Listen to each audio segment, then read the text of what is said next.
Hello everyone, this is an introduction, or otherwise a lesson one on mathematical induction.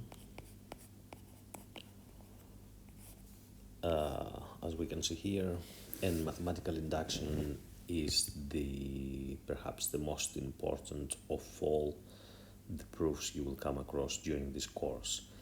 It is worth taking a better look into the study guide, right? Which is basically the study guide for the course. And if you look onto the learning objective AHL 115, so this is a pure high level objective for the course, is that the mathematical induction, the proof by mathematical induction, is a proof that it's going to be incorporated throughout the course. So this is the first time we come across the mathematical induction, and we're gonna get a little bit more into the mechanics of the proof. But you really need to try to sort of understand to the best of your ability this first time that we come across the mathematical induction, because we will see the process of the mathematical induction as a proof throughout the course, like I said before. And that will include, of course, the complex numbers, differentiations, and of course sums of sequences and divisibility. What is the most accessible option for us right now? It would be the divisibility examples. So when a number is divisible by 2 or by 3 or by 4, and whenever we want to say that the number is divisible by a specific positive integer, or otherwise is in the 2 or 3 or 4 times table, we just use notation. So a number which is divisible by 4 is going to be in the form 4k, with the k being any positive integer. And I will come back to this again and again, so I'm sure you will get used to it at the end. Now, what we have seen so far, we have seen proofs that they sort of kind of like fall into this form. So show or prove that something is true with two different parts. Then you have the left hand side. This is actually a proof that we did in one of our previous lessons. So you start from the left hand side, then you do work and you end up in the right hand side, or the other way around. From the right hand side you do work and you end up in the left hand side, or you work with both sides at the same time and you end up in the same step that it's equal to each other. And this is how we finished with the proof so far. Today I'm making this video to help you have a resource that you can refer back to it. It's more about a specific process that consists of 4 different steps. So it's the step 1, where you show that a statement that you've been given and you need to prove that works for a specific value. That specific value could be either for n equals 1 or 2 or 3 or 4. Each question we kind of give you a hint, or we'll specify that value of n. Then we have the inductive hypothesis. It's essentially an assumption that we make. So this is an assumption step. So we assume that the relationship we have to prove works. So assume it's true, right, for n equals k. Then we have the inductive step, which is based on the 2 previous steps. So based on that step here and that step here, we show that the relationship is going to be true for n equals k plus 1. And then finally, we conclude our work with a sort of conclusive statement, which summarizes all the work we did. Now, perhaps that doesn't really make much sense to you.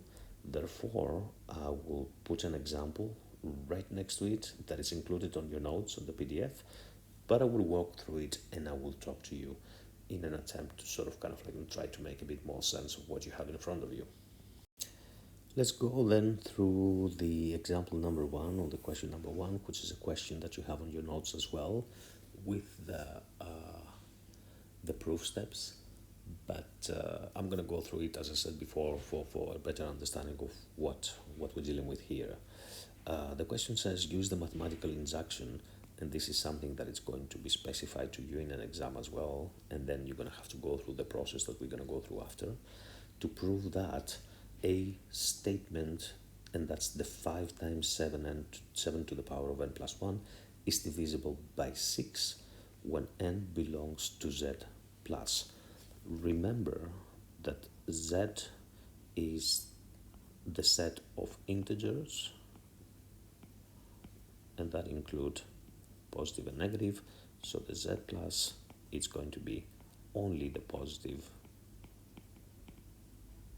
integers, right? So we're talking about 1, 2, 3, and so on. That's quite important to be able to understand the set that you're working with, because we do start this process of mathematical induction, but the smallest possible value of the set we're working with. So let's just put next to each other the different steps, and then we're going to work through the steps so you understand how that works. So the step number 1, it says from here, and it's marked with easy, that you need to show that it's true for n is equal to 1. So let's do the same. Step 1. For n equals 1, excuse me, let's just correct that. For n is equal to 1, we get 5 times 7 to the power of 1 plus 1. That's going to be equal to 35 plus 1, which is equal to 36, which is divisible by 6. And that's already a quarter of the mathematical induction process done. Step 2. The step 2 is the inductive hypothesis. So the hypothesis is that we assume that it's true. So assume the statement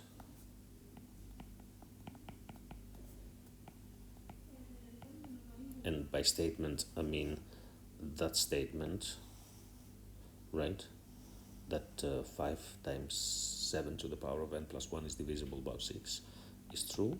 Is true then for n is equal to k. So what I'm going to do, I'm gonna rewrite the statement replacing the n with a k. That's not a 12, that's a k. Let's just make that clear. So 5 times 7 to the power of k plus 1 is divisible by 6.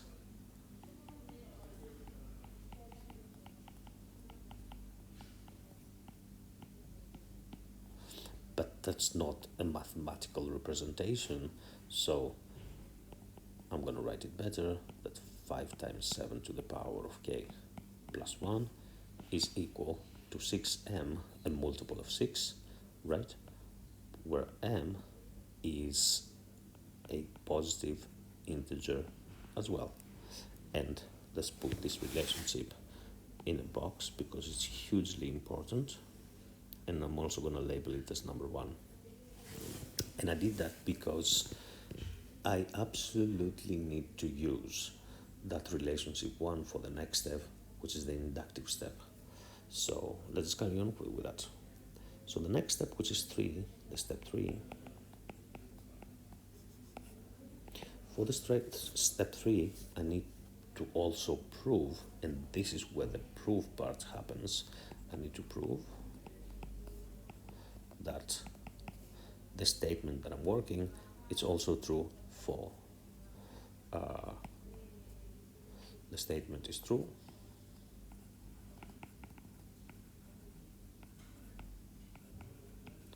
for n equals k plus 1.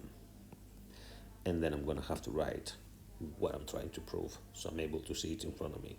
So I need to show that 5 times 7 to the power of k plus 1 is also a plus 1, plus another 1.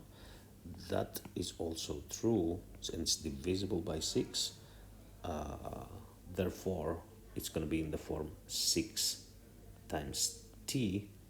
I'm using a new variable because I've used that the relationship in the box number 1, or the relationship 1, is 6m. So now that I'm using k plus 1, I'm using a new variable, right? So it's going to be some sort of multiple of a number t, with a t to be a positive integer also. So this is what I'm going to try to prove. And that proof, and let's put it relationship number 2, that relationship number 2 is now gonna have to utilize whatever I've been given in number 1, and I will show you how that works. But also at the same time, for that step 3, we can use the typical sort of left hand side, right hand side, kind of like, a mentality that we worked before. So let's just go and see how that works. We're gonna start with the left hand side. Then I'm gonna start with that side because this is the side where it has the more information, and also it has the elements from the relationship 1 that I can use. So I'm gonna begin with 5 times 7 to the power of k plus 1 plus another one, and I'm gonna have to break that down, the exponent of k plus 1, into 7 to the power of k, because that's what appears in the relationship 1. So it's going to become 5 times 7 to the power of k multiplied by another 7, and then plus another 1. And then if you look into the relationship number 1, I can write that 5 times 7 to the power of k is equal to 6m minus 1 if I throw 1 on the other side. And also I can write that 7 to the power of k is going to be 6 to the power of m minus 1 over 5. So this is what I'm going to use here to replace the 7 to the power of k. So let's carry on with that. So this is going to become 5 times 6m minus 1 over 5 times by 7 plus another 1. Now the 5s are going to cancel out each other, and that would become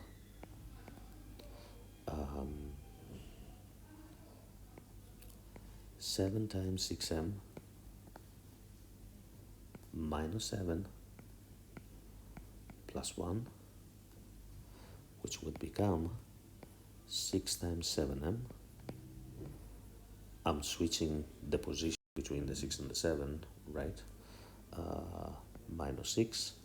And now, as you can see, I can factor number 6, and that's going to give me 6 times 7m minus 1, which is equal to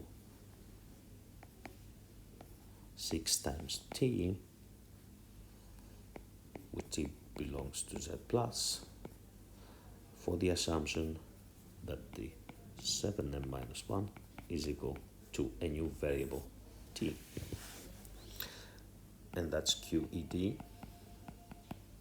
which is what we use very often when we're doing proofs to show basically that what was supposed to be shown or demonstrated, that's the part D of it. Remember, you can research on the QED and find the full Latin expression used. These are just the initial, but the D part is the demonstratum, which is what we had to demonstrate, and we did. And that's easy now, because what's left, it's the step 4, which is the concluding statement. So if we go back into the step 4, so the step 4, you just have to describe what you've actually shown so far. And what I've shown so far, it was like the statement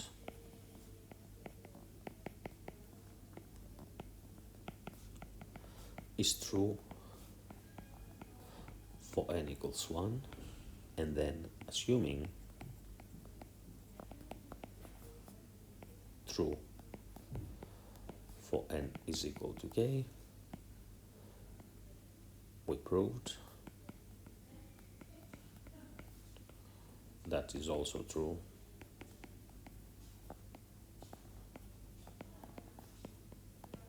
For n equals k plus 1.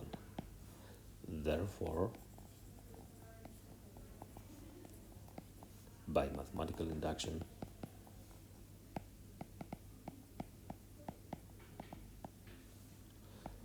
we have shown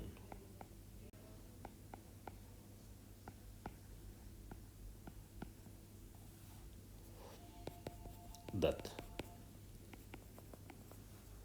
the given statement, which was the 5 times 7 to the power of n plus 1, so we can write that 5 times 7 to the power of n plus 1 is divisible by 6 for every n that is a positive integer, and that's the end of the mathematical induction process. A bit long, I guess, but the fact is, like, you know, if you review the different steps, which is the steps that you have here, show that it's true. Inductive hypothesis for n equals k, make that assumption, then the inductive step, and that's the part where you do the proof, and then the concluding statement, then it's not that difficult.